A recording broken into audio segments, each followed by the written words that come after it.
নমস্কাৰ বন্ধুসকল, আজিৰ ভিডিঅ'ত আপোনালোকক দেখুৱাম কালাবুট এক বেগত কিমান কেজি আছে আৰু ইয়াৰ হোলচেল প্ৰাইচটো কিমান।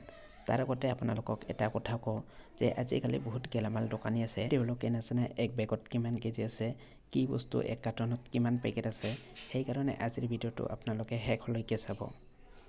যদি আপোনালোকে পাল্লা চিষ্টেম কিনি আছে আৰু আপোনালোকৰ যদি দোকানত চেলটো বেছি আছে, তেনেহ'লে আপোনালোকে সেইটো বন্ধ কৰি আপোনালোকে বেগ চিষ্টেম বা কিবা বস্তু কাৰ্টন চিষ্টেম আনাৰ চেষ্টা কৰক। আপোনালোকে যিকোনো ডাঙৰ হোলচেল দোকানৰ পৰা বস্তুবিলাক আনিব আৰু আপোনালোকৰ লাভটো বেছি থাকিব। আৰু আজিকালি আপোনালোকে এই পাল্লা চিষ্টেম ৰাখি আছে আৰু সেই লাভটো সেইকাৰণে নিজে আনক আৰু লাভটো আপোনালোকে বেছিকৈ পাওক। আৰু আজিৰ ভিডিঅ'টো হৈছে এক বেগ কালাবুটত আছে 30 কেজি। আপোনালোকে দামটো নাজানে কাৰণে মই দামটো আপোনালোকক আজি ক'ম। এক বেগ কালাবুটত 30 কেজি আছে আৰু ইয়াৰ হোলচেল প্ৰাইচটো বৰ্তমান 1980 টকা। আৰু 1980 হৰণ আপোনালোকে যদি 30 ইজুকেলটো আপোনালোকে কিমানখিনি পায় চাব। আপোনালোকে দেখা পাইছে 66 টকা, মানে এক বেগ কালাবুটত পাৰ কেজি 66 টকা কিনা দাম পৰে।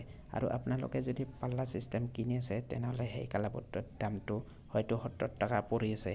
সেইকাৰণে আপোনালোকে নিজে আনক আৰু আপোনালোকে লাভটো বেছিকৈ লওক। আজিৰ ভিডিঅ'টো আছিল ইমানেই, আৰু আজিৰ ভিডিঅ'টো চাই আপোনালোকে কেনেকুৱা পালে। আৰু মোৰ যিহেতু ভিডিঅ' বনোৱাৰ অভ্যাস নাই, তথাপিতো ভিডিঅ' আপোনালোকৰ কাৰণে আগবঢ়াইছোঁ। আৰু আপোনালোকে যদি চাই ভাল পালে তেনেহ'লে আপোনালোকে চেনেলটো লাইক, কমেণ্ট আৰু চেনেলটো ছাবস্ক্ৰাইব কৰি দিব। আৰু এনেকুৱা ধৰণৰ নতুন নতুন গেলামাল দোকানৰ ভিডিঅ'বিলাক লৈ আহি থাকিম। আৰু আপোনালোকক কমেণ্ট কৰিব কিহৰ ভিডিঅ' লাগিব বা কোনটো বস্তুৰ কি দাম চলি আছে, সকলোখিনি আপোনালোকক জনাই দিম।